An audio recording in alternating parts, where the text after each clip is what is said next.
Hey guys, it is Monday, July 29th. Back from Nashville. Bitcoin's at 68,000 roughly. We traded to 70,000. We hit a ton of stops. And we hit a ton of shorts. And now we're going down. We've dropped down 2,000. I think it's just what you'd expect. There's a lot of resistance at 70,000. There's even more resistance at 73,000, but we're going to bust through those levels, just not immediately. Probably, I think we're going to take another shot at 70K today, though.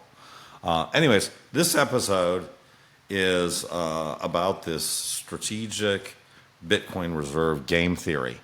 And I'm really excited about this idea of the strategic Bitcoin reserve, or as Trump calls it, the Bitcoin stockpile. So, what is the stockpile? And you know, how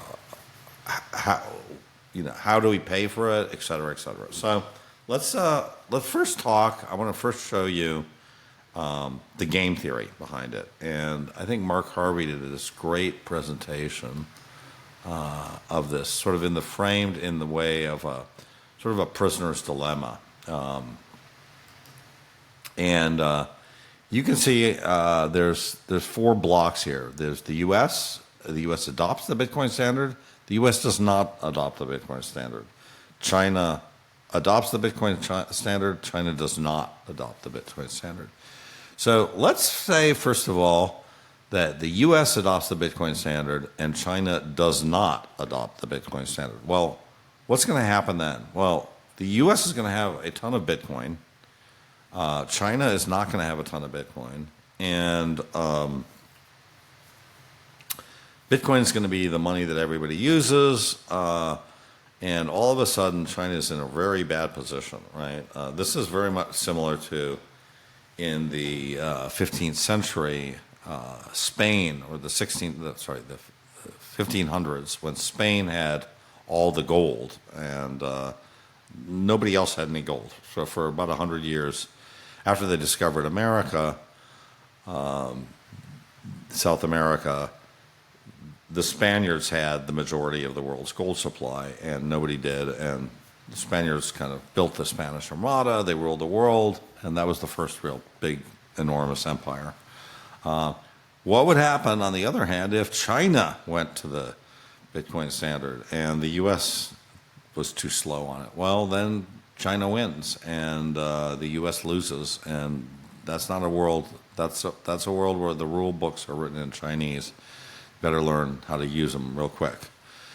And now, what if they both adopt the Bitcoin standard? Well, in that case, the China and the U.S. have to write the rules, but in either of those three cases, Bitcoin wins, right? So it's a good scenario. All those three cases are a good scenario for Bitcoin. Now, what is the last scenario? What if the United States does not adopt the Bitcoin standard and China doesn't adopt the Bitcoin standard? Well, Bitcoin will still win, but both of these countries are going to collapse under their debt burden. So, we're looking at a scenario very similar to ancient Rome, where the barbarians come in, civilization collapses, and it's the end game. So you may want to move at that point to El Salvador, whoever, Iceland, wherever they're adopting the Bitcoin standard, because Bitcoin's going to win regardless. Just a question of whether the U.S. can win or not. So that was the analysis by Mark Harvey. I think it's spot on. We're expecting a bill by Cynthia Lummis. She announced that they're working on this bill.